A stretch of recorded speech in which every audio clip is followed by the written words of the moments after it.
kehendak Tuhan, jalan-jalan Tuhan. Roma 12 ayat 2 berkata, sehingga kita tahu apa yang baik, apa yang berkenan, dan apa yang sempurna. Dengan kata lain, saudaraku, kita semua diubahkan hari lepas hari semakin menjadi seperti Yesus, dari kemuliaan kepada kemuliaan yang semakin besar. Karena kita semua tahu, saudaraku, di dalam dunia ini kita sebenarnya ditempatkan Tuhan, ada rencana Tuhan. Tetapi ada juga musuh di dunia ini, sehingga dalam hal itu Tuhan menghendaki kita lebih daripada orang yang menang. Oleh sebab itu, biarlah firman Tuhan hari ini, saudaraku, sampai di hati kita semua menjadi seperti tanah yang subur. Tidak ada yang kembali kosong dalam berbuah, lalu kita praktekkan dan membuat kita lebih daripada orang yang menang. Saudaraku, kita memang harus melawan arus kalau hidup di dunia ini. Kalau saudara, kalau di sungai, amat enak kalau kita ikut arus, lanjut. Tetapi kalau mulai melawan arus, harus ada yang kita kerjakan. Harus ada yang kita korbankan, paling sedikit tenaga kita, dan harus ada usaha kita, dan harus ada ketetapan hati untuk menang, untuk tidak hanyut. Haleluya. Tuhan sudah berjanji kita ini lebih dari orang yang menang. Dari kemarin kita dengan rendah hati belajar firman Tuhan hari ini, biarlah kita semuanya menerima kegenapan kehendak Tuhan dalam hidup kita, orang-orang yang bergerak dari kemuliaan kepada kemuliaan yang lebih besar, dari kemenangan kepada kemenangan yang lebih besar, dari kekudusan kepada kekudusan yang lebih besar lagi. Haleluya. Saya suka menceritakan, saya sudah lupa apakah saya sudah menceritakan dari papan ini. Kalaupun sudah, tidak apa kita ulangi. Dan kalau belum, saudaraku, sama-sama kita belajar. Sebenarnya kita kalau mengikut Tuhan ini, banyak orang berpikir karena dikatakan Tuhan Yesus baik dan memberikan kita hidup berkelimpahan, maka orang-orang mempunyai pola pikir, ya, konotasinya itu hidup mengikut Tuhan seperti naik kapal pesiar. Sudah tahu kapal pesiar? Di dalamnya ada kolam renang, ada tempat minum, ya, ada orang nari-nari, nanti dari pojok-pojok, apalah itu, ya. Nah, dan sebagainya, pokoknya senang, selalu senang. Makanya kita nyanyi senang, selalu senang. Oh iya. Tetapi saudaraku, memang ada juga kalanya, tapi tidak selamanya. Yang jelas saudaraku, kita bukan naik kapal pesiar, sesungguhnya kita naik kapal perang untuk siap berperang seumur hidup kita. Efesus 6 berkata, saudaraku, lawan kita itu bukan darah dan daging, bukan manusia. Siapa lawan kita?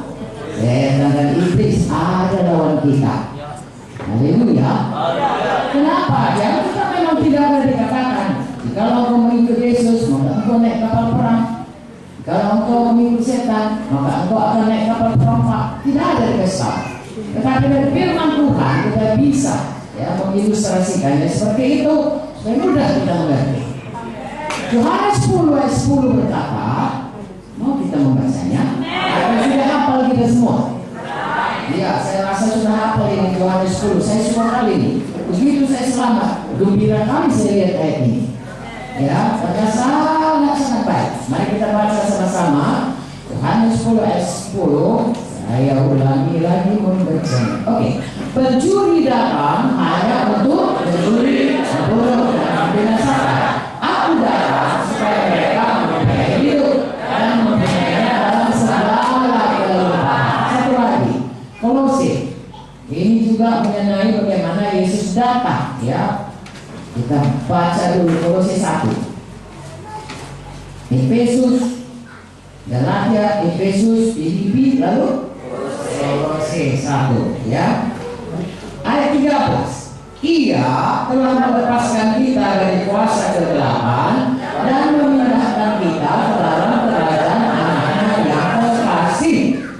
Haleluya. Disambung dalam Dia kita memiliki penebusan kita, yaitu pengampunan dosa. Amin.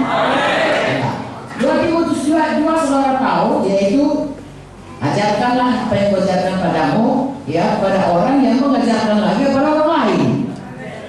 Haleluya. Dan hendaklah kita dalam mengikuti Yesus kalau menjadi murid sebagai prajurit, sebagai atlet, dan sebagai petani. Ya, prajurit itu ada komandannya. Dan kerja kita sebagai prajurit Kristus hanya menyenangkan komandan, mematuhi komandan. Apa katanya? Amin. Langsung kerjakan. Itulah dia anak-anak Tuhan. Jadi kembali kepada kapal perang dan kapal perompak. Ya, jadi kapal perompak ini komandannya atau nakodanya setan. Karena kerjanya mencuri, membunuh, membinasakan. Satu lagi kerjanya bapak pendusta. Itulah kerja setan. Jadi kalau kita belum selamat, ini sekarang saudara siapa yang sudah selamat? Cuma lihat tangannya. Oh, bagus, puji Tuhan. Dulu sebelum kita selamat, firman Tuhan berkata, setan itulah yang kita patuhi, hamba setan kita semua. Ya, kalau saya bicara gini suruh catat aja ayatnya ya. Nanti kalau saya baca nggak siap nanti. Ya, oke. Tadi ayatnya berapa?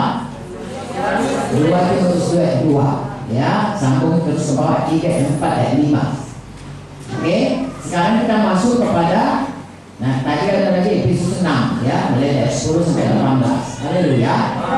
Ya, mula-mula tadi Yohanes 10 ayat 10. Nanti sesudah kalau saudara catat, nanti saudara lihat ya, maka saudara tahu oh dari sini tadi kemari, dari sini kemari, dari sini kemari. Amin. Saya mau cerita sedikit, tapi nanti ingatkan saya ya. Sekali Kak Joyce pergi khotbah di salah satu gereja di Pulau Jawa. Ya, tidak etis untuk menyebutkannya, saudaraku. Lalu kemudian mereka itu setiap bulan ada seperti kuesioner. Ya, kuesioner artinya kepada jemaat disuruh. Karena mereka tiap minggu, hampir tiap minggu, saya rasa pasti tiap minggu dapat selalu pengkhotbah tamu.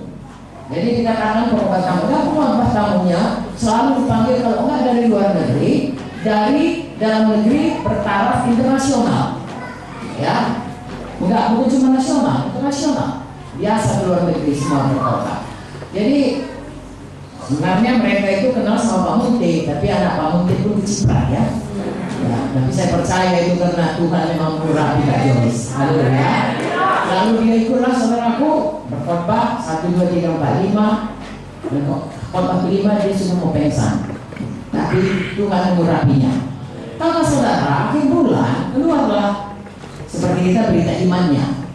Lalu dibuatlah nomor 1, nomor 2, nomor 3 selama sebulan itu. Siapa yang paling baik khotbahnya menurut jemaat? Nomor 1 Kak Joyce. Nomor 2 yang lain-lain lah, gak usah saya sebut namanya. Saudara kan lihat dia muncul di TV selalu ada kemudian caranya ya. Tapi yang saya mau kasih tahu, kemudian salah seorang dari kawan-kawan mereka berkata sama Kak Joyce, wah Joyce, mintalah catatan khotbahmu sama Kak Joyce. Lalu Kak Joyce kasih segini aja cuma, ya seperti saya lah sekarang ini, segini. Kasih mana? Loh, ini kan ayat, ya iyalah. Jadi kamu nggak catatan, nggak ada ini, enggak dari ayat ke ayat, dari ayat ke ayat. Dari situ Kak Joyce khotbah. Nah makanya saya ajak saudara tulis contoh ayatnya. Nanti saudara khotbah dari ayat ke ayat. Haleluya. Haleluya. Kalau Tuhan menolong Kak Joyce, Tuhan juga menolong kita. Amin. Jadi saudaraku, sesudah ada tadi kapal perang, kapal perompak. Karena sebelum kita selamat, kita itu adalah di bawah kuasa setan. Efesus 2 ayat 1 sampai 3. Ya. Nah saya percaya ini semuanya PKP kan? Berarti saudara paling sedikit adalah PKS. Dan kalau saudara nggak PKS, pasti saudara jiwanya mau jadi PKS. Amin. Efesus 2 ayat 1 ke 3 mengatakan kita ini hamba daripada setan, taat kepada setan. Kepada Roma 6 ayat 16 sampai 18, kepada siapa kita taat itulah hamba dialah kita. Jadi sebelum kita selamat, saudaraku, kita ini berdosa. Roma 3:23 berkata kita ini orang berdosa. Kalau kita berdosa, kita ini hamba dosa. Jadi saudaraku, sebelum kita selamat, sebenarnya kita ada di kapal perompak yang komandannya katanya mencuri, membunuh, membinasakan. Kemana aja dicarinya orang dicuri, dibunuh, dibinasakan. Dicurinya, keselamatannya, dibunuhnya jiwanya, dibunuhnya ekonominya, dibunuhnya damainya. Pokoknya inilah kerjanya dan kita ada di situ bertahun-tahun sampai satu hari komandan ataupun Tuhan Yesus menyelamatkan kita. Pada waktu kita diselamatkan, kita dipindahkan dari kapal perompak ini ke kapal Tuhan Yesus. Kolose 1:13 tadi berkata, kamu dipindahkan dari kerajaan gelap kepada kerajaan anaknya, kerajaan terang, kerajaan Tuhan Yesus, kerajaan sorga. Sampai di sini semua kita mengerti.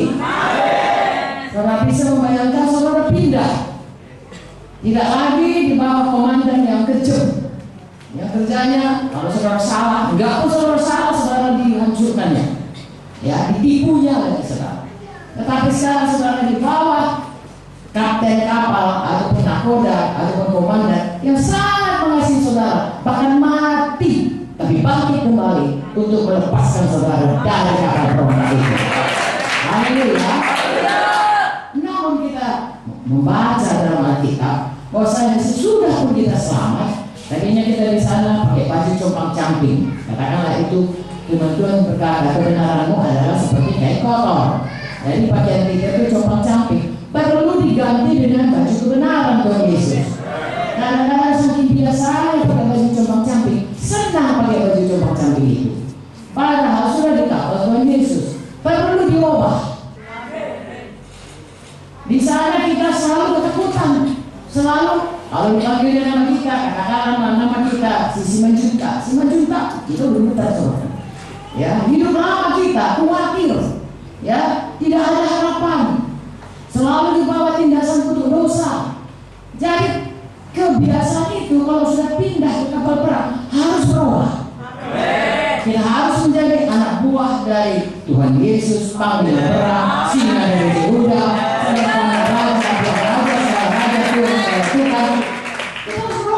sudah sampai di sana dan siap untuk berperang. Karena si kapal perompak itu bukan kalau sudah diambil, silahkan ambillah Tuhan Yesus. Mana saudaraku? Dia masih berteriak sini, dipakai nyamiknya. Oh, isi juta, kalau masih menjuta kita. Ngapain kau di situ? Kan lebih enak di sini. Sini kau bisa narkobaan, situ dilarang sama Yesus. Sini kau suka-suka hati kau bisa menipu, bisa bohong. Situ mana bisa, kau harus jujur, kau harus bodoh kali kau harus kerja nih. Sini kau kan bisa senang-senang dan bisa foto-foto kau entah apa saja, diteriakkan di sini.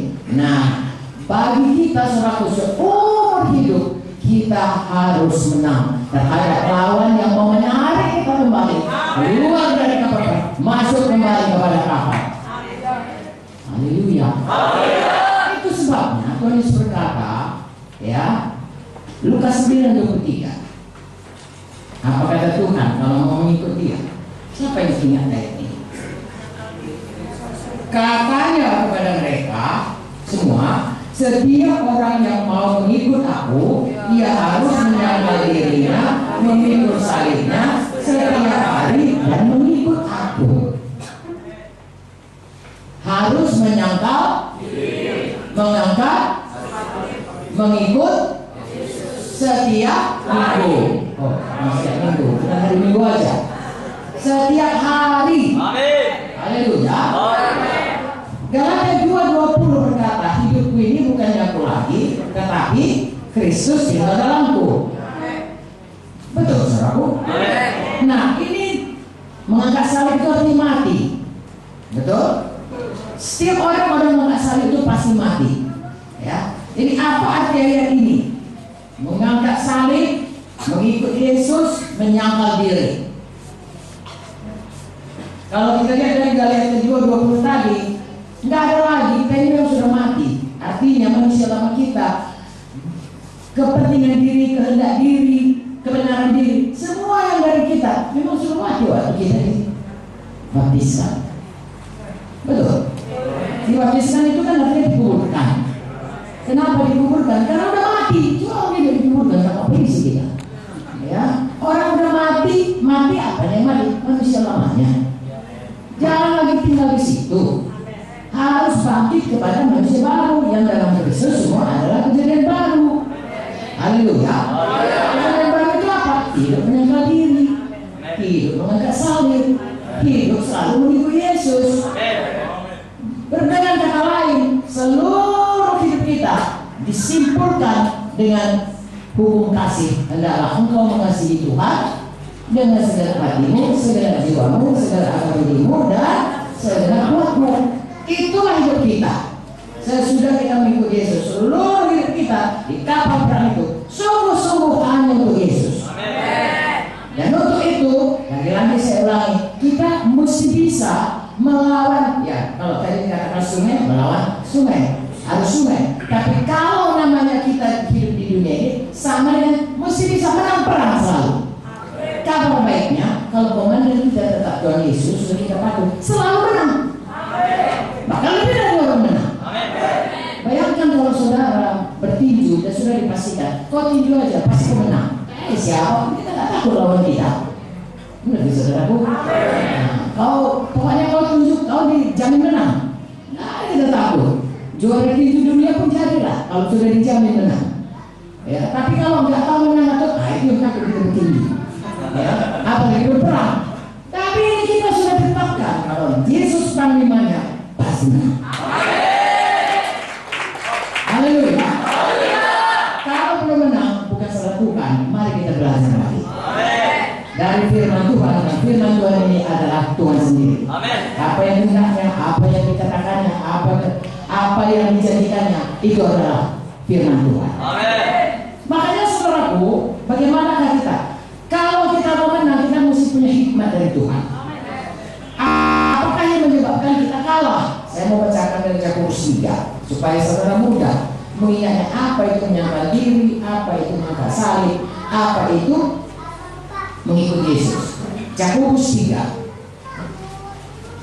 Jadi saudara tahu sampai terhadap siapa saudara menang, siapa, apa tipu daya daripada musuh untuk menjatuhkan saudara. Yakobus 3. Hikmat dari atas dan hikmat dari bukan dari atas. Dari manakah itu? Nah, dari manakah itu? Nanti kita lihat. Sudah dapat Yakobus 3 ayat 13. Sama-sama kita baca. Siapakah di antara kamu yang bijak dan berbudi? Baiklah dia dengan cara yang baik menyatakan perbuatannya oleh hikmat yang lahir dari kelemahan. Saya tanya dulu, kalau lemah lembut itu sifat siapa? Belajar kepada aku ini rendah hati dan iya. Jadi ini sifat lahir dari sifat Tuhan Yesus. Ayat 14. Jika kamu menaruh perasaan iri hati, kamu mementingkan diri sendiri, janganlah kamu membanggakan diri, janganlah berdusta melawan kebenaran. Itu bukan hikmat datang dari atas. Dari mana? Dari dunia, dari nafsu manusia, dari setan. Sebab di mana ada iri hati, mementingkan diri sendiri, di situ ada kekacauan dan segala macam perbuatan jahat. Perhatikan saudaraku, saudara dan saya harus menang terhadap dunia, nafsu manusia, dan setan-setan. Coba ulangi, apa itu? Dunia, nafsu manusia, dan setan-setan. Ya, inilah yang selalu membawa kita jatuh kembali pada dosa. Yaitu melawan firman, tidak melakukan kepada Tuhan, tidak percaya kepada Tuhan. Saudaraku, kalau setan semua kita tahu. Kalau dunia itu apa? Kalau nafsu manusia itu apa? Ya, setan itu kawan Tuhan atau lawan Tuhan? Kawan Tuhan atau lawan Tuhan? Setan memberkati kita atau menghancurkan kita? Siapa yang pernah merasakan pekerjaan setan dalam hidupnya? Dengan pertanyaan saya, siapa yang pernah merasakan pekerjaan setan dalam hidupnya? Tidakkah? Saya balikkan. Siapa yang pernah merasakan pekerjaan Tuhan dalam hidupnya? Oke. Saya balikkan. Siapa yang pernah merasakan pekerjaan setan? Siapa yang pernah merasakan pekerjaan setan dalam hidupnya? Oh, beginilah. Kalau kita, saudaraku, ya, biasanya kita itu tidak marah. Lalu tiba-tiba kita mau marah sekali. Itu pekerjaan Tuhan atau pekerjaan setan?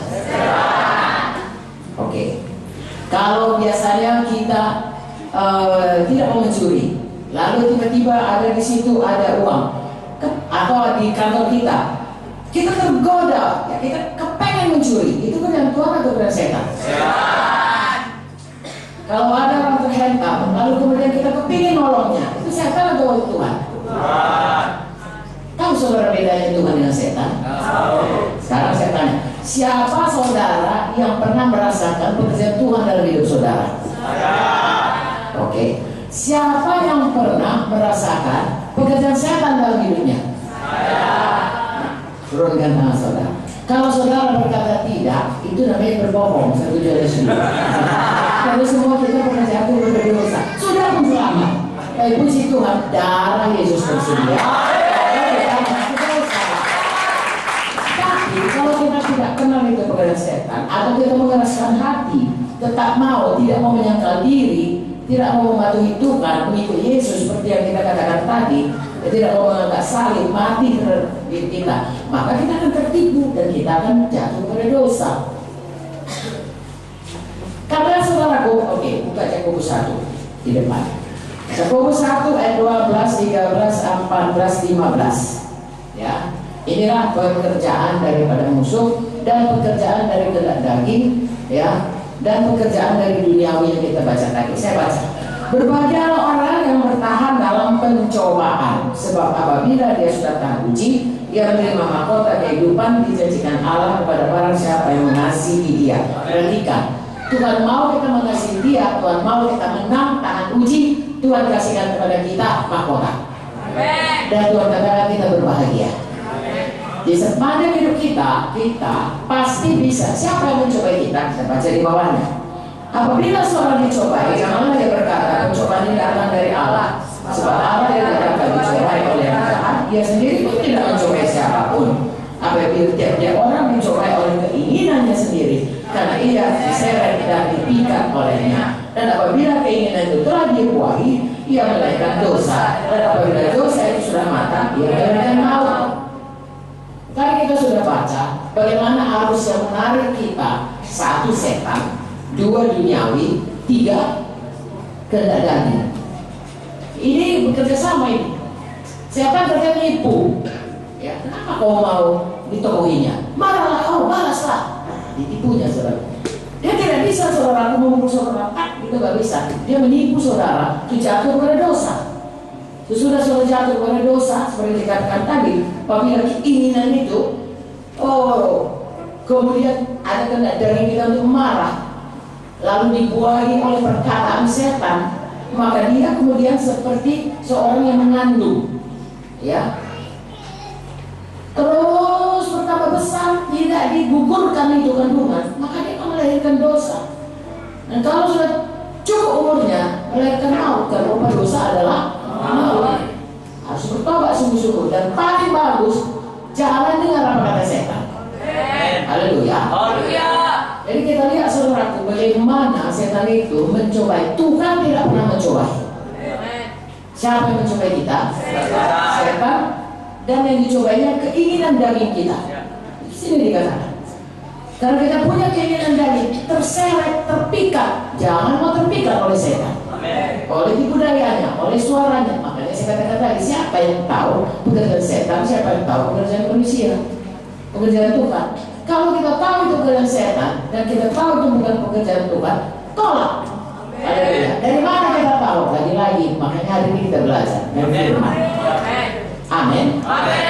Jadi 3 perkara ini saya mau terangkan. Kalau setan kita sudah tahu, kerjanya mencuri, membunuh, membinasakan. Dicurinya dari saudara, ya, dicurinya kesehatan saudara. Udah pasti itu setan. Yang kedua duniawi. Apakah itu dunia? 1 Yohanes 2:15.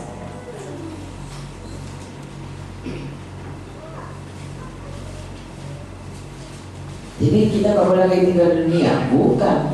Tetapi inilah dia duniawi. Sudah dapat?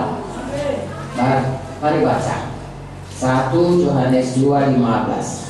Janganlah kamu mengasihi dunia dan apa yang ada di dalamnya. Jika kamu mengasihi dunia, maka kasih Bapa tidak ada dalam itu. Sebab semua yang ada dalam dunia, apa itu? Keinginan daging, keinginan mata, serta gangguan hidup, bukanlah berasal dari Bapa, melainkan dari dunia. Dan dunia ini sedang melenyapkan dengan keinginannya, tapi orang melakukan kehendak Allah, itulah yang bukan hidup selamanya. Jangan duniawi. Kalau duniawi, tidak ada kasih Allah, yang ada apa? Keinginan daging, keinginan mata, keangkuhan hidup. Itu dari dunia. Jadi saudaraku berlawanan. Kalau mengasihi Bapa, tidak mengasihi dunia. Haleluya. Haleluya. Satu lagi, Roma 12:2. Ini juga, kalau mau tidak duniawi, saudaraku, kenal kehendak Allah. Tadi mengasihi Allah. Ya, sekarang kenal kehendak Allah. Kalau kita kenal kehendak Allah dan kita mau patuh, maka kita tidak akan jadi duniawi. Tapi kalau kita nggak tahu, kita ditipu. Ayat 2. Sudah dapat? Janganlah kamu menjadi serupa dengan dunia ini, tapi berubahlah oleh pembaruan dirimu, sehingga kamu dapat membedakan manakah kehendak Allah, apa yang baik, apa yang berkenan kepada Allah, dan sempurna. Amin. Jadi kalau kita mau tidak duniawi, penuh dengan kasih Allah. Dan Roma 12:2 berkata, penuh dengan firman Tuhan. Haleluya. Haleluya. Lalu kita lihat saudaraku, hidup kita itu berubah. 1 Korintus 3 Korintus 2 lalu.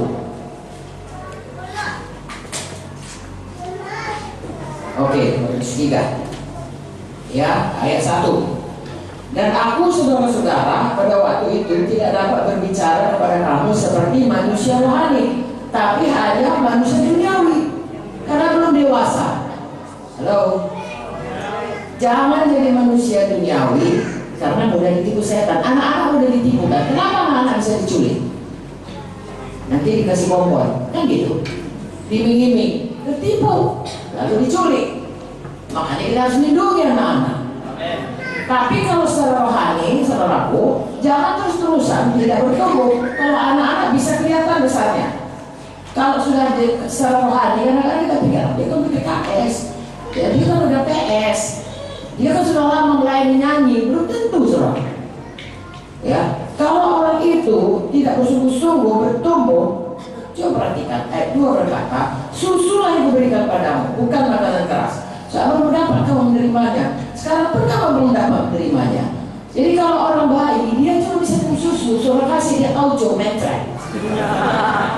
Amin. Begitu juga dengan firman Tuhan.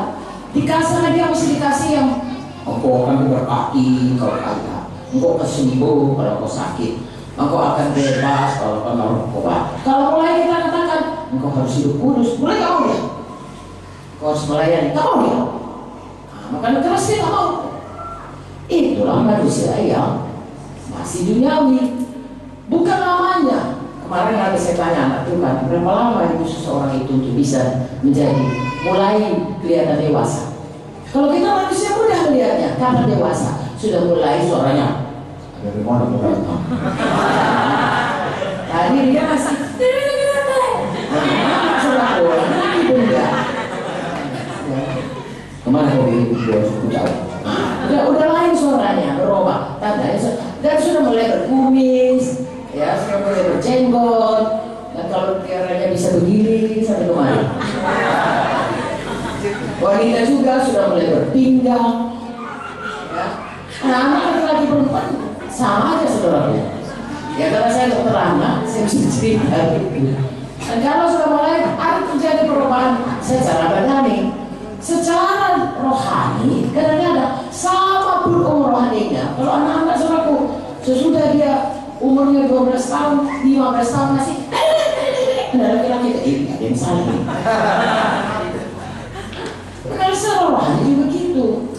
10 tahun, 20 tahun, ya kita baca lagi Apa itu orang masih kanak-kanak? Dengarkan ayat 3. Karena kamu, tadi nggak bisa diajari ya, nggak bisa diajari yang rohani.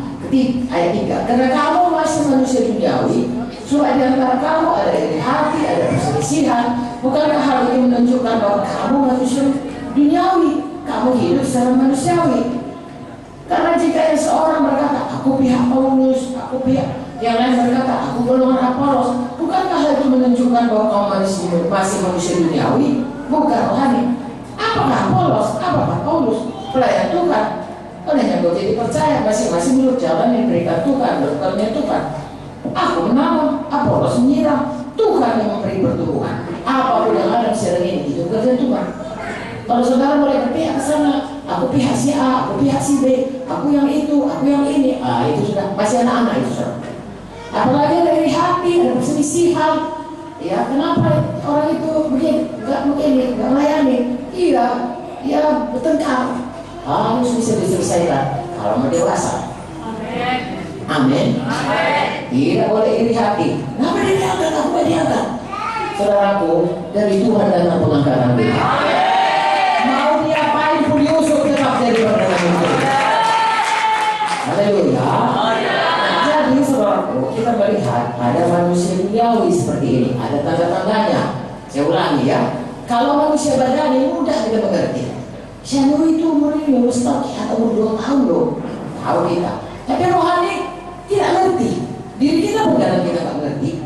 Kita pikir, bukan kita pikir, kebanyakan orang Kristen berpikir kalau menjadi orang Kristen datang ke kebaktian, kasih oleh, udah cukup. Tidak, saudaraku. Saya dan saudara berubah menjadi manusia rohani. Harus bertumbuh dewasa rohani. Sebabnya hari ini kita belajar. Dan seterusnya kita belajar. Jadi sekali lagi, kalau mau kita bertumbuh tidak mengasihi duniawi, menjadi manusia rohani, kita mesti penuh kasih Bapa. Kalau tidak ada pada kasih Bapa, engkau akan mengasihi dunia ini. Hendak mata, apa yang bagus, pikiran hanya pikiran duniawi. Duniawi maksudnya bukan jangan kau tinggal dengan bukan.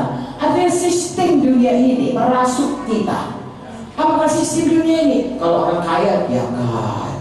Ya kalau orang hidupnya seragu senang, hidupnya mewah, itulah yang ditinggikan. Dan itu sebenarnya keinginan mata, keinginan daging, dan itulah yang dibangga-banggakan. Saudaraku, jangan ada di situ lalu berselisih, ya bertengkar, tidak mau berdamai, berpihak-pihak, tidak bisa menerima firman Tuhan, tidak bisa ditegur. Halo. Kok ada dia ini belajar supaya kita seperti makan kasih bayam, makan bayam, supaya kita jadi gemuk, supaya kita jadi besar. Jangan semua ini makanan sehat. Mbak sehat di sempurna. Haleluya. Nanti kamu aku datang ibu putih besar. Sebenarnya berbahagialah orang yang suka akan firman Tuhan. Amin. Korban di bukit bilang kalau saudara dengan firman lalu jadi pelaku, apapun topan datang, saudara berdiri teguh. Amin. Oke. Jadi saudaraku itulah dia, ya kalau duniawi. Bagaimana kalau kena daging? Kena daging itu kita udah tahu dari Galatia 5, yaitu manusia lama kita. Haleluya. Dari dalam, kalau tadi dari dunia ini menggoda ya. Ini dari dalam menggoda. Keinginan untuk yang hukum 10 itu, keinginan untuk tidak hormat ya kepada orang yang kita patut memberi hormat, pemimpin kita, orang tua kita, apalagi Tuhan. Ya, itu hukum kelima. Nomor 1 sampai nomor 4 itu saudaraku lebih parah lagi. Ya, yaitu tidak daging saudaraku, nggak peduli Tuhan. Pokoknya Tuhan melayani kita. Kita nggak mau peduli Tuhan. Itulah daging kita ini. Kalau ada yang salah langsung menyalahkan Tuhan. Katanya diberkati, begini lah. Kenapa tidak diberkati? Jangan salahkan Tuhan saudara. Ya, cari. Tuhan berkata, semua dibuat Tuhan jadi kebaikan. Cari apa kebaikan itu. Amin.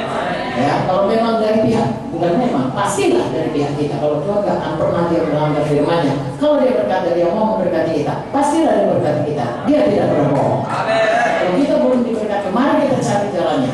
Bukannya Tuhan berlambatan, tetapi ada ya maksud Tuhan dalam bagaimana dia membentuk kita untuk menjadi kebaikan. Kita temukan kebaikannya. Tapi yang jelas saudaraku, ya, kalau namanya daging, kalau namanya manusia lama, itu harus dibuang, harus disantap. Ya, tadi dunia menyangkal diri, mengangkat salib, ya, mengikut Yesus, buang dunia. Sekarang buang semua kehendak daging. Haleluya. Apakah kehendak daging? Gampang sekali saudaraku, sudah jelas dikatakan dalam Galatia 5. Ya, semua pun kita tahu manusia lama. Manusia lama saya misalnya marah, ya, nggak mau mengganggu orang, tapi tidak boleh diganggu orang. Oh, itu nggak boleh saudaraku. Kalau mau ikut Tuhan bagaimanapun pasti diganggu. Karena ada setan yang mengganggu dan dia bisa pakai orang untuk mengganggu kita. Jadi siap untuk diganggu, tapi siap untuk menang. Yang kelima, coba saudara baca, ya, perbuatan daging sudah nyata, yaitu percabulan ayat 19. Percabulan, kecemaran, hawa nafsu, penyembahan berhala, sihir, perseteruan, perselisihan, iri hati, amarah, kehendak daging, kehendak diri sendiri, persideraan, roh memecah, kedengkian, bukan, pesta pora dan sebagainya. Banyak lagi yang lain. Supaya aku peringatkan kamu seperti yang telah kubuat dulu, karena siapa melakukan hal demikian, dia tidak akan mendapat bagian kerajaan Allah. Dulu sebelum kita selamat, oke. Sesudah selamat, berhenti. Amin. Berhenti perbuatan daging. Amin. Haleluya.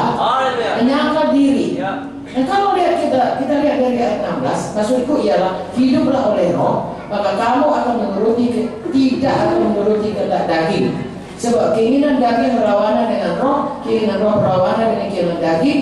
Keduanya bertentangan, kamu setiap kali tidak melakukan apa yang kamu kehendaki. Jikalau kamu memberi dirimu dipimpin roh, maka kamu tidak hidup di bawah Taurat. Artinya dengan roh, Roma 8 ayat 13, kita mematikan semua perkara daging ini. Haleluya. Dan dengan firman Tuhan kita baharui pikiran kita, sehingga kita mengerti kehendak Tuhan, sehingga kita pun tidak lagi hidup dalam kehendak daging. Saudara perhatikan dua perkara, ya, firman Tuhan dan roh Tuhan.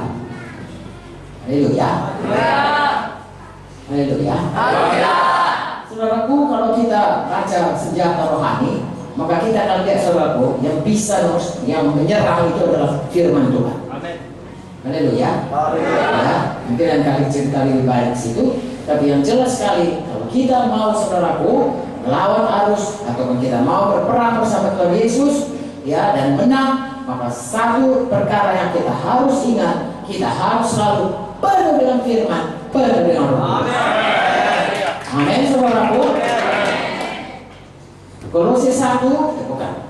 Kisah 1 ayat 8 berkata, kalau kita penuh Roh Kudus, kita penuh dengan kuasa. Ya. Kalau kita lihat Roh Kudus itu, saudaraku, ya, ini kita bicara mengenai Roh Kudus, ya, dan bicara mengenai iman.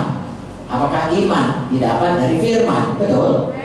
Apakah Roh Kudus, kuasa Tuhan, membuat kita lebih dari orang yang menang? Haleluya. Nah, kita bicara dulu mengenai Roh Kudus, ya. Di sini tadi kita belajar kehendak daging itu semuanya, ya, bisa kita patahkan dengan Roh Kudus. Roma 8 ayat 13 jelas dikatakan.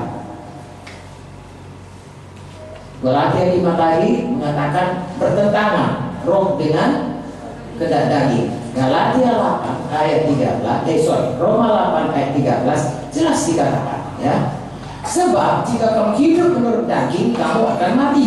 Tapi jika kamu oleh roh kamu mematikan perbuatan tubuhmu, kamu akan hidup.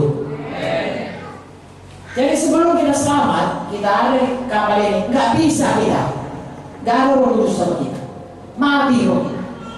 Makanya kita tetap berhamba, pindah kita ke kapal perang. Tuhan Yesus memberi kita kelengkapan Roh Kudus. Amin. Dan kita tiap hari baca firman. Amin. Baju kita berubah menjadi baju kebenaran dari firman Tuhan. Amin. Haleluya. Roh Kudus itu adalah kelengkapan diberikan Tuhan Sehingga kalau datang arus yang menarik kita atau godaan dari musuh yang menipu kita untuk masuk ke dalam daging, dengan Roh Kudus yang mematikan. Dalam nama Yesus, Roh Kudus dalamku lebih besar dari semua roh jahat, roh buruk. Dalam nama Yesus, aku tidak lagi jatuh kepada dosa. Haleluya. Jadi Roh Kudus itu untuk mematikan semua daging, saudaraku, ya. Lalu kemudian kita lihat firman Tuhan juga, saudaraku, kita belajar sehingga kita tahu ini daging, ini bukan, ini adalah roh, sehingga kita tidak sedih tipu. Dan juga firman Tuhan itu membuat kita bisa melawan semua tarikan dunia ini. Haleluya. Bila kamu mengenal firman Tuhan, maka kamu dibaharui, maka kamu tidak lagi duniawi, tetapi kamu jadi dewasa. Kamu mengenal kehendak Allah, apa yang baik, apa yang berkenan, apa yang sempurna, yang bertumbuh. Saya rasa saya pernah ceritakan kepada kalian apa bedanya baik, berkenan, dan sempurna. Ya, misalnya saya ceritakan gampang aja. Ya, saya minta Allah, misalnya katakanlah Vicky, saudara Vicky, tolonglah dulu masak. Ya, lalu saudaraku dia nggak mau, saudaraku, itu nggak baik. Ya, atau Vicky saudaraku nggak saya suruh, dia masak. Nah itu baik, baik kan? Tetapi kemudian saudaraku, sebenarnya saya, ya dia masak itu, saya sudah, kalau dia nggak mau masak itu nggak baik, dan dia disuruh masak itu baik, baik dan berkenan di hati saya, betul. Tetapi kalau yang dimasaknya itu, saya ini suka katakanlah udang goreng, yang dimasaknya sama saya adalah cumi-cumi. Saya paling nggak suka cumi-cumi, ya. Lalu dipikir agak salah, kata mama masak, ya aku mau bikin perbuatan baik, lalu dimasaknya cumi goreng sama saya. Itu memang baik, dia mau masak, tapi saya nggak berkenan karena saya nggak suka cumi. Nah kalau kita gitu saudaraku, melayani, halo. Kalau nggak melayani itu tidak baik. Tapi melayani kita, sebenarnya Tuhan suruh kita, saudaraku, katakanlah, ya, berdua sapaan. Tapi kita tidak dinakali jadi penyanyi, ya. Bapak dibilang serak pun saudaraku, fals pun saudaraku, pokoknya aku mesti tampil. Kalau tidak tampil, aku nggak mau melayani. Itu namanya mau melayani, tapi tidak berkenan karena bukan itu tempat kita. Halo. Jadi berkenan apa disuruh Tuhan itu kerjaan. Ada yang sempurna.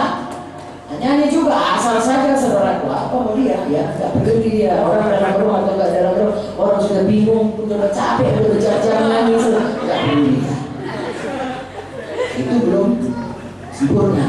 Kalau mau datang ke sempurna, harus dipimpin Roh Kudus, semua masuk dalam roh, semua masuk dalam suasana penyembahan, kan begitu. Nah, begitulah dia saudaraku, kita di dalam hidup ini. Kalau kita mau menjadi dewasa, itu harus kita kerjakan. Tidak boleh asal-asal saja rutinitas. Banyak di antara orang Kristen datang ke gereja rutinitas. Pokoknya datang ke gereja, tidak absen, kasih kolektif, ya asal-asal kasih kolektif, kemudian pulang. Kalau ditanya, dia orang Kristen, tapi masih tetap juga dia duniawi dan mudah ditipu setan. Karena dia dalam hal seperti anak-anak dicobai, dia akan tertarik. Tidak ada senjatanya firman Tuhan dan Roh Kudus yang ada pada dia itu tidak dipatuhi. Karena kalau ada Roh Kudus saudaraku, Roh Kudus akan bicara, kau begitu lama kau ikut Tuhan, ayolah melayani. Amin. Tetapi dia tidak mau. Makanya saudaraku, begitu orang selamat, kita suruh dia langsung baca firman. Jadi saya bicara kepada PKS. Ya, kenapa orang selamat langsung PKS? Diminta supaya dia baca firman Tuhan. Setia kepada dia, setia PKS, supaya dia bisa bertumbuh. Begitu selamat dibaptis, minta penuh Roh Kudus, supaya oleh Roh dia mematikan semua tanda dagingnya, betul-betul hidup baru, betul-betul bertumbuh dewasa rohani. Satu lagi saudaraku, dari firman Tuhan dia bisa tahu siapa dia dalam Tuhan, bisa mengalahkan tipu daya setan. Bagaimana mengalahkan tipu daya setan? Dengan firman. Tuhan Yesus mengalahkannya dengan firman. Telah bersurat. Dan kita sekarang, walaupun kita bukan Tuhan Yesus, dikasih Tuhan kuasa dalam nama Yesus. Ngusir setan dalam nama Yesus. Setan harus pergi. Begitu sekali Tuhan dalam kita dari orang-orang. Dan semua kelengkapan diberikan Tuhan untuk kita hidup jadi dewasa, untuk kita hidup tidak duniawi, untuk kita hidup tidak berdosa, untuk kita hidup setiap hari menyangkal diri, menolak duniawi, menolak setan, menolak daging. Lengkap diberikan Tuhan. Untuk hidup mati terhadap diri sendiri, disalibkan manusia lama kita, lengkap diberikan Tuhan. Untuk hidup sehari mengikut Yesus dengan sukacita, bersorak-sorai, damai sejahtera, apapun persoalan kita, Tuhan sebenarnya memberikan kepada kita lengkap kemenangannya. Haleluya. Sekali lagi kita memang hidup di dalam kapal perang. Kalau harus dikatakan kita hidup melawan arus dunia, karena kita nggak mau duniawi. Kita hidup melawan arus kehendak daging, karena kita tidak mau diseret dipikat oleh kehendak daging kita. Dan kita hidup melawan apa tipu daya setan, karena jangan biarkan dia menipu kita. Jangan beri kesempatan kepada setan. Haleluya. Nah, itulah dia teorinya. Ya, artinya itulah dia firman kebenarannya. Saya dan saudara harus merenungkannya siang dan malam dan harus menjadi pelaku firman seumur hidup. Mungkin hari ini kita bisa kalah, katakanlah dalam satu kehendak daging, katakanlah saya misalnya, ya, saya sudah berjanji untuk mematikan semua kemarahan. Satu waktu saya jatuh kepada kemarahan, saya bangun bangkit lagi, belajar lagi. Seperti anak-anak kalau belajar jalan, maka enggak langsung, ayo udah jalan, lari ke sana. Kakek, betul. Nah, kita pun ikut sakit tinggal kita. Kalau anak kita mulai berjalan, saya mengalami Vicky Joyce. Kalau udah mulai jalan, suara pegang, dia mau jalan terus. Kita udah sakit tinggal kita. Begitulah kadang-kadang kita mengikuti Tuhan itu. Ya, pemimpin KKS sakit tinggalnya mengikuti anak-anak itu karena jatuh bangun. Tapi akhirnya bisa juga jalan.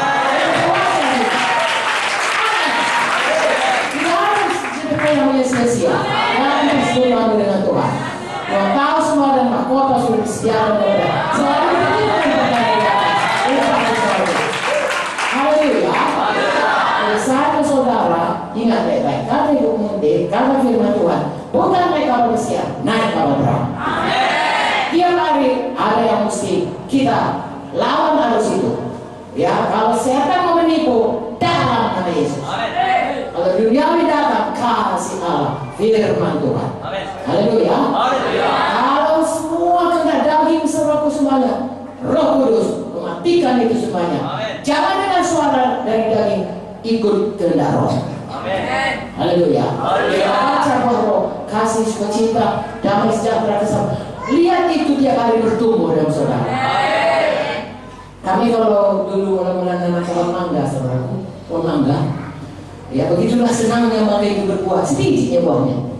Tiap hari kami kopek, ya, udah besar belum? Kadang-kadang saya bisa berbuah jatuh dia. Tapi kalau dia tambah besar, senang sekali. Apalagi kalau dia sudah besar dan mulai kuning, wah rasanya betapa lezatnya. Beli pun murahnya misalnya, tapi yang sebiji itu seluruh keluarga menikmatinya. Ya betapa ini mangga kita. Mengapa saudaraku? Memang kita suka sesuatu yang bertumbuh, itu udah kita bertuang sama kita. Ya, kita suka anak kita kecil bertumbuh, sincok jadi besar. Kalau tetap juga nggak bisa. Kita sedihnya hari ini. Tapi secara rohani kita nggak sadar. PKS, semua saudara pelayan, apapun saudara, tolong anak iman saudara harus bertumbuh dengan baik. Banyak saudaraku yang harus berlawan, ya, yang harus tertolong dia, saya menang melawan kehendak daging, menang melawan semua kehendak duniawi, menang semua yang melawan tipu daya setan. Kita dulu, kita nggak bisa dikatakan saudaraku, kau menanglah kau, aku akan pula lah, tapi kau mesti menang. Ya kan, dia mengikut kita. Haleluya. Kau jangan rokok lah. Bapak kan dia, bapak sudah besar. Kan bisa nak saudara. Bagaimana pun tetap merokok. Ya, ke gereja terus semua, ke gereja. Mama, bawa anak ke gereja. Dia baca koran di rumah. Nggak ada mau. Kalaupun mau tidak sejahtera. Ya, kita sudah ditetapkan Tuhan selalu harus punya murid. Ya, Injil, muridkan. Tidak pun PKS, harus benar. Orang yang diselamatkan itulah kelak menjadi salah satu mahkota kemuliaan. Haleluya.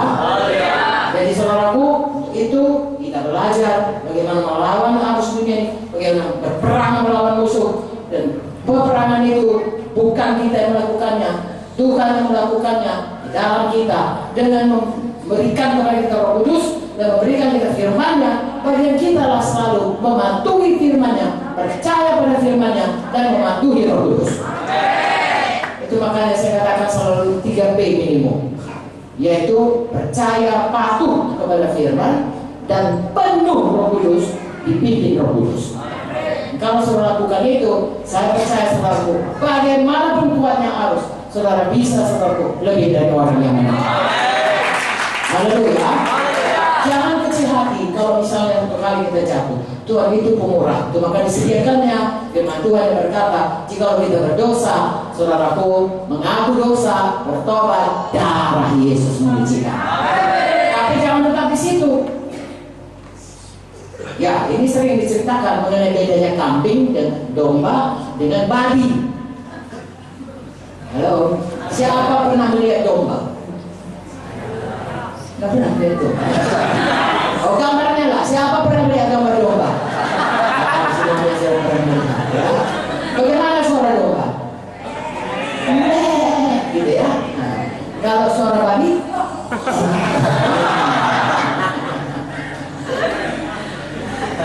Ceritanya begini, supaya kita tahu dia ada domba-domba Tuhan. Tidak ada jadi babi itu. Kucing-kucing Tuhan tidak ada. Ada. Gajah-gajah Tuhan tidak ada. Begitu istimewanya domba itu. Singa ada, tapi bukan kita. Kita juga Amsal 48, orang benar berani seperti singa muda. Ya, kenapa? Yesus singa dari Cibuda. Kita anak-anaknya. Haleluya. Nah, sekarang cerita domba. Kalau domba itu dia binatang yang paling lemah, nggak punya sense akan arahan. Dia nggak tahu kalau nggak dituntun sama gembalanya, dia nggak tahu. Dia nggak kesana kemari jatuh ke jurang. Makanya dia perlu gembala. Babi tidak, sobat. Babi apapun saudara, dia paling menikmati kubangan. Makanya kalau yang kandang babi baunya nggak kira-kira. Saya mendengar orang, kenapa kok nggak makan babi? Bukan yang kena firman Tuhan berkata, enggak tahan baunya. Ya. Babi itu, ya, domba dulu. Domba itu dia selalu perlu gembala. Kalau domba itu ada dulu dibeli pakai domba untuk Gideon, itu anak-anak. Lalu di sini rumah, lalu ada halaman, di sebelahnya ada tempat orang mengangon domba. Kawannya itu di situ, dia mau pergi sama kawannya karena sudah dibeli jadi dipisahkan. Hanya tinggal keluar dari pagar masuk ke sebelah. Nggak tahu dia hanya itu aja karena gembala yang lama ada di situ. Itu saja kerjanya. Kami bukan pula gembala yang baik. Gembala yang baik kan kasih rumput atau bagaimana, bahwa kami kasih nasi. Kalau ada daun itu, kasih daun itu. Kalau kamu masak sangki, aku udah masak. Akhirnya dia mencet. Betul. Kami kasih obat emosi.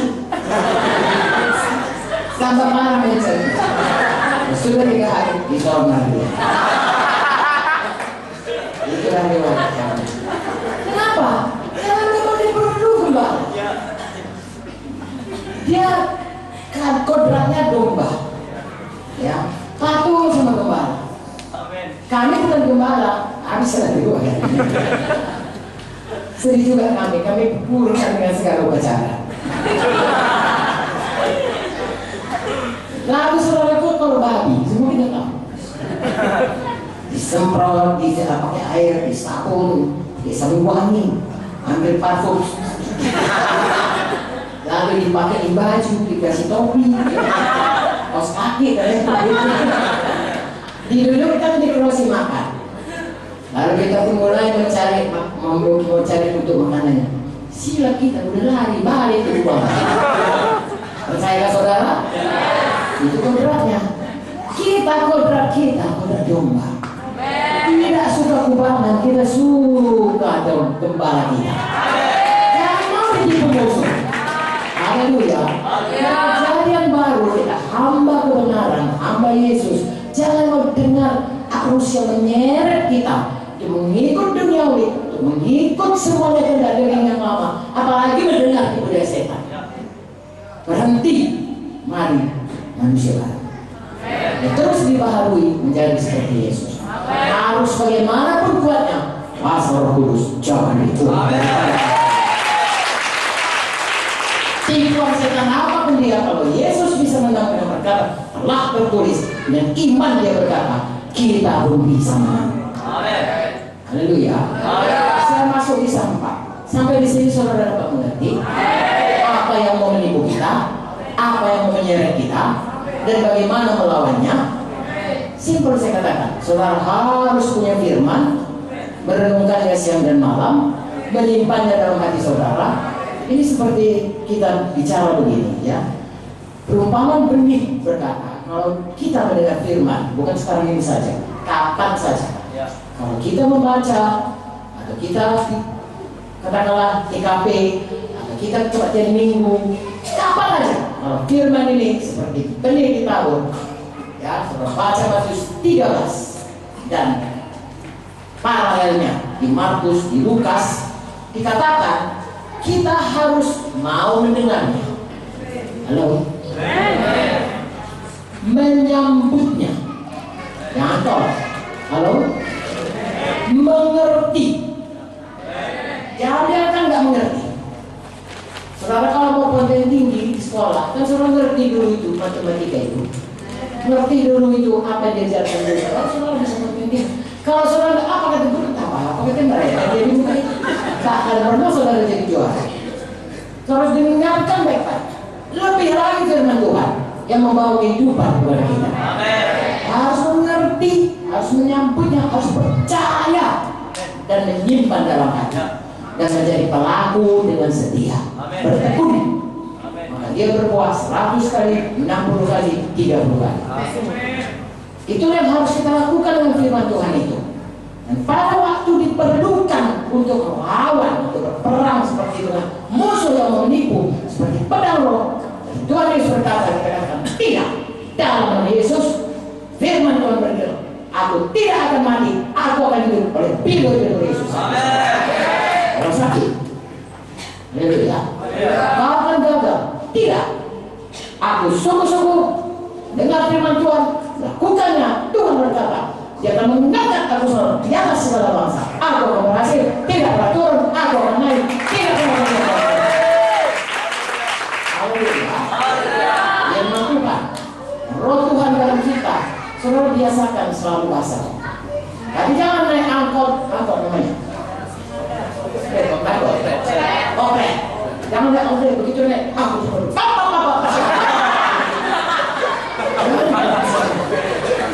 Tidak guna ya, itu namanya sebenarnya sombong lah sedikit ya. Kalau semua tahu bahasa roh, ini dia tahu bahasa. Pelan-pelan saja. Haleluya. Karena menggumam saja. Karena firman Tuhan itu bisa digumamkan. Oh Tuhan, ini seperti orang ini semuanya. Ya, di sebelah ini ada kadang-kadang orang bicara saudara, di sebelah kiri kita. Dalam nama Yesus. Ya, Tuhan, aku memuji nama. Pelan-pelan saudara memuji Tuhan. Jangan kalau saudara dengarkan.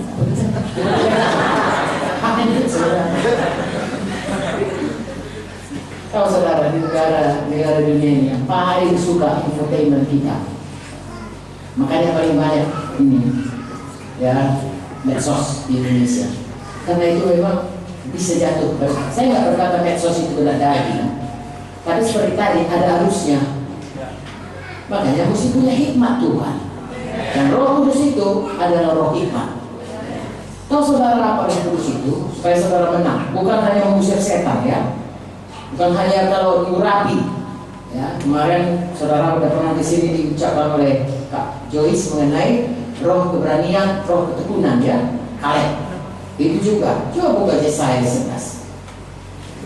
Kayak saudara, ini perjanjian lama nih.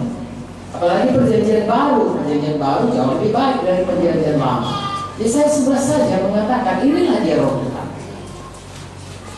Ayat 1, sebuah tunas akan keluar dari tubuh Isai, dan tarung akan tumbuh dari pangkal yang berbuah. Roh Tuhan akan ada padanya. Oke, apakah itu? Roh hikmat dan pengertian, roh nasihat dan keperkasaan, roh pengenalan dan takut akan Tuhan. Ya, kesenangannya ialah takut akan Tuhan. Inilah yang dibawa Roh Kudus dalam kita. Perkasa, berhikmat, kenal Tuhan, bisa dinasihati, takut dengan Tuhan. Haleluya.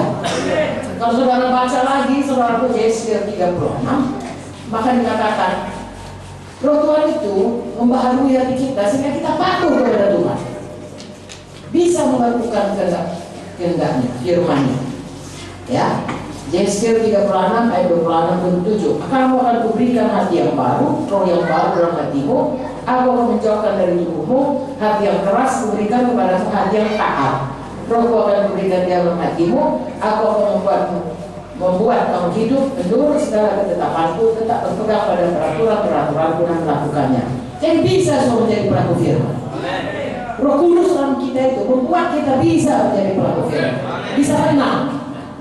Haleluya. Bisa punya hikmat. Amin. Bisa perkasa, berani seperti Petrus, tidak lagi menyangkal Tuhan. Amin. Bisa patuh sama Tuhan, takut kepada Tuhan. Haleluya. Saya mau bacakan kisah 4 contohnya, sidang pertama. Saudara, kalau saudara melayani, baca lebih banyak kisah rasul ya. Ini gambaran sidang pertama. Kayak saudara bisa seperti sidang jemaat sidang rasul ini, saudara menjadi orang yang selalu menyala-nyala bagi Tuhan. Tidak bisa dihentikan untuk perintah agung. Mari kita baca bagaimana orang sidang pertama ini, dia tidak bisa dikalahkan oleh apapun. Apapun aniaya, apapun ancaman, apapun bahaya, bahkan bahaya maut, kayak penjara, ya, apapun kata mahkamah agama, mereka tetap patuh kepada Tuhan. Mereka penuh Roh Kudus dan mereka ucapkan firman Tuhan, dan itu jadi kepada mereka. Haleluya. Mari kita baca dari ayat 23. Sesudah dilepaskan, kisah 4. Sesudah dilepaskan, pergilah Petrus dan Yohanes kepada teman-teman mereka, lalu menceritakan segala sesuatu yang dikatakan imam-imam kepala dan tua-tua kepada mereka. Apa dikatakan mereka? Dilarang. Saudara baca di atasnya, mereka dilarang beritakan Injil. Kita pun ada nggak orang melarang kita beritakan Injil? Banyak. Ya, kalau nggak dilarang dibuat dengan cara, kalau kau juga masih tetap juga begitu, aku nggak mau lagi mengakui kawan aku, nggak mau lagi berteman dengan engkau, tidak lagi kuberikan bantuan kepadamu, uang kuliahmu cabut dan lain sebagainya. Kami akan memboikot engkau. Nah seperti itulah, jangan lagi disebutkan. Kau kalau ke gereja jangan bersaksi kepada aku, dan seterusnya dan seterusnya. Tapi apa yang jadi? Alami semuanya ancaman itu, mengalami semua aniaya itu. Mereka bukannya mundur, apa mereka berbuat? Mereka pergi kepada teman mereka. Itu gunanya ada KKS, amin. Itu gunanya ada sektor, kalau ada sektor di sini. Nah, itu gunanya sektor. Kita berhimpun di sini, amin. Itu gunanya ada gereja, di mana anak Tuhan bisa bersahati, haleluya. Lalu mereka pergi dan mereka bersahati, mereka ceritakan apa persoalan mereka. Ketika teman-teman mereka mendengar hal itu, berserulah mereka bersama-sama kepada Allah. Jadi bukan mereka boleh ketakutan. Tidak. Mengapa? Karena siram pertama penuh Roh Kudus. Siram pertama percaya kepada firman Tuhan. Ketika teman mereka mendengar, berseru mereka dan berkata, ya Tuhan, Engkau yang menjadikan langit dan bumi, laut segala isinya oleh Roh Kudus, yang perantara nama Daud Bapa kami, Engkau telah berfirman, mengapa rusuh bangsa-bangsa, mengapa suku-suku bangsa berkata perkara yang sia-sia. Raja-raja dunia bersiap-siap untuk membesar berkumpul untuk melawan Tuhan dan yang diurapinya. Saudaraku, ini ada diterapkan di dalam buku Mazmur, betul? Ya. Dan kemudian masuk berdoa ya. Kemudian ayat 27, sebab sesungguhnya telah berkumpul dalam dunia ini Herodes, Pontius Pilatus beserta bangsa-bangsa, suku-suku bangsa Israel, dan Yesus, hamba yang kudus yang kau urapi, untuk melaksanakan segala sesuatu yang telah kau tentukan dari semula oleh kuasa dan kehendakmu. Maka sekarang, ya Tuhan, mereka tidak berkata maka sekarang, tolonglah kami Tuhan, jangan lagi ada aniaya, tidak. Tolonglah kami Tuhan, takut kami Tuhan, tidak. Apa yang dikatakan mereka sekarang Tuhan, mereka memiliki keberanian Roh Kudus, amin. Mereka memiliki keberanian iman, amin. Dan sekarang Tuhan lihatlah bagaimana mereka mengancam kami. Tuhan lihat, ya, tapi mereka selaku mengucapkan kalau begini seperti lihat Tuhan, ini ada gunung, tercapaklah gunung ini, itulah kira-kira. Ya, lihat Tuhan, mereka mengancam kami. Lalu bukan dikatanya kemudian Tuhan kesiankan kami, tidak. Berikan kepada hamba-hambamu keberanian memberitakan firman. Lihatlah Tuhan dari gunung, tercapaklah gunung dalam nama Yesus. Itulah kira-kira. Lihatlah mereka melarang kami untuk memberitakan. Lihat bagaimana mengancam kami, bukan melarang, mengancam. Beri kepada kami keberanian. Haleluya. Mengapa mereka berkata demikian? Karena mereka punya iman. Dari mana datang imannya? Dari firman Tuhan. Matius 28 berkata, aku menyertaimu sampai pada kesudahannya. Surat Al. Lalu mereka berkata, Tuhan, kau menyertai kami, segala kuasa daripadamu. Sekarang yang penting, beri kepada kami kuasa keberanian itu, ya, supaya kami Tuhan bisa memberitakan firman-Mu. Lalu kemudian mereka minta penyertaan Tuhan, karena Tuhan berjanji Matius 16 ayat 20, bahwasanya kalau dia memberitakan firman, tanda aja akan menyertai. Jadi yang mereka doakan ini, yang mereka ucapkan ini adalah firman, adalah iman mereka. Dari mana datangnya iman? Dari firman. Dan mereka doakan adalah doa iman. Doa iman itu doa firman. Dan Tuhan berkata, sebagaimana imanmu jadi bagimu. Haleluya. Kalau kita minta sesuai dengan kehendak Tuhan, firman Tuhan sesuai dengan kehendaknya, kita minta, diberikan Tuhan. Apakah yang jadi di sini? Ketika mereka sedang berdoa, mereka minta keberanian, mereka minta saudaraku untuk supaya terjadi mujizat. Mereka sedang bergoyang tempat mereka berkumpul, mereka semua penuh Roh Kudus. Mereka memberitakan firman Allah dengan berani dan sambungannya disertai dengan kuasa Tuhan. Kalau dapat itu apanya? Urutannya. Ya, kalau tidak cocok urutannya, langsung berdoa, tidak punya iman. Kalau langsung doa bukan doa iman, doa ketakutan. Ya. Punyai firman, punyai iman dari firman Tuhan yang kita pegang, tidak pernah riba. Lalu berseru kepada Tuhan, Tuhan curahkan kuasa. Lalu Tuhan teguhkan semuanya apa yang kita imani itu. Ini bukan hanya dalam hal ini mengenai seorang pemberitaan Injil, seluruh aspek kehidupan kita. Bahwasanya kita harus punya firman, seperti Tuhan Yesus punya firman. Apapun kata iblis, tetap firman. Manusia hidup bukan daripada roti saja, tapi daripada firman yang keluar dari mulut Tuhan. Haleluya. Langit bumi berdoa, firman Tuhan tidak berdoa. Tuhan tidak bisa berdosa, Dia bukan manusia. Apa yang dikatakan pasti dijadikan. Amin, saudara. Seperti yang kita baca, tinggal waktunya. Ya. Daud saudaraku umur 30 baru jadi raja. Ya, Tuhan sudah mengurapi dia pada waktu dia masih muda, belasan tahun. Umur 30 tahun baru jadi raja Israel. Demikian juga saudaraku Yusuf. Yusuf juga sekian masih muda, lalu sekitar umur 30-an lah dia jadi perdana menteri. Ada tenggang waktu. Pohon yang dikutuk itu tidak ada nampak apa-apa. Besoknya baru dia. Entah besoknya, pas minggu lagi, pas tahun lagi, itu tahu waktunya Tuhan. Tapi yang jelas saudaraku, pada waktu Tuhan, firman Tuhan berkata, sesuatu terjadi. Haleluya. Saya saudara, pada waktu berdoa, kita tahu pasti tidak ada yang sia-sia doa. Tetapi kita harus tetap berpegang terus pada iman. Dan penuh selalu dengan firman dan dengan Roh Kudus, sebab Roh Kudus itulah eksekutor daripada janji Tuhan. Oh saudara, eksekutor yang mengerjakan. Ya, kalau ada orang mau dibeslah, mau disita, eksekutor kan orang yang mengerjakannya itu. Kalau ada satu proyek, eksekutor yang mengerjakan proyek itu.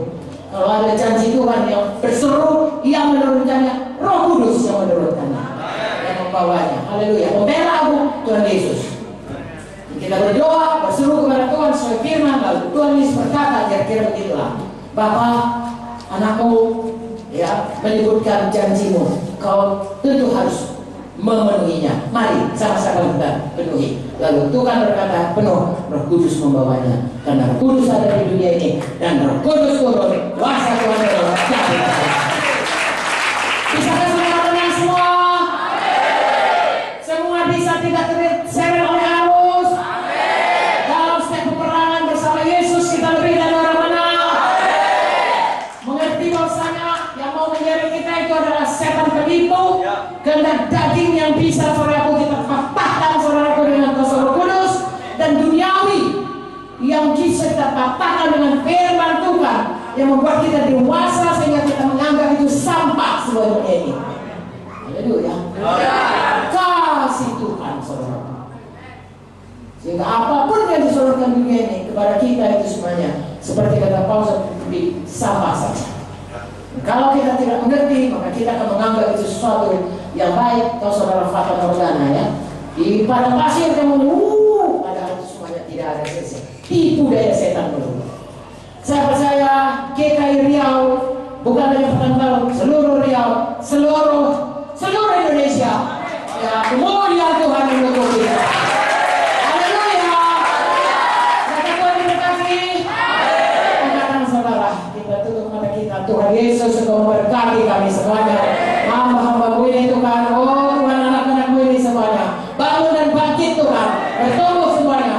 Tidak ada lagi anak-anak, semua jadi dewasa. Mereka menang semuanya Tuhan. Tidak ada yang terseret oleh arus dunia, tidak ada yang kalah dalam peperangan. Mereka menang. Setan iblis kalah dalam nama Yesus. Dengan daging sudah dipatahkan, dimatikan oleh Roh Kudus, dan semua dunia ini tidak ada yang bisa Tuhanku menipu atau menggoda mereka. Mereka adalah orang-orang lebih dari orang menang, orang-orang rohani, anak raja segala raja, yang menganggap semua sampah hal yang menyenangkan kau seumur hidupnya. Berikan mereka Tuhanku semua berbuah lebat di hadapanmu. Apapun yang mereka pegang, berkati semuanya Tuhan. Jadikan semuanya menjadi kemuliaan bagi nama Tuhan. Di dalam nama Yesus kami berdoa. Tuhan Yesus, orang tua memberkati anaknya, hamba-Mu memberkati semua anak-anak Tuhan. Di dalam nama Yesus, di dalam nama Yesus semua kita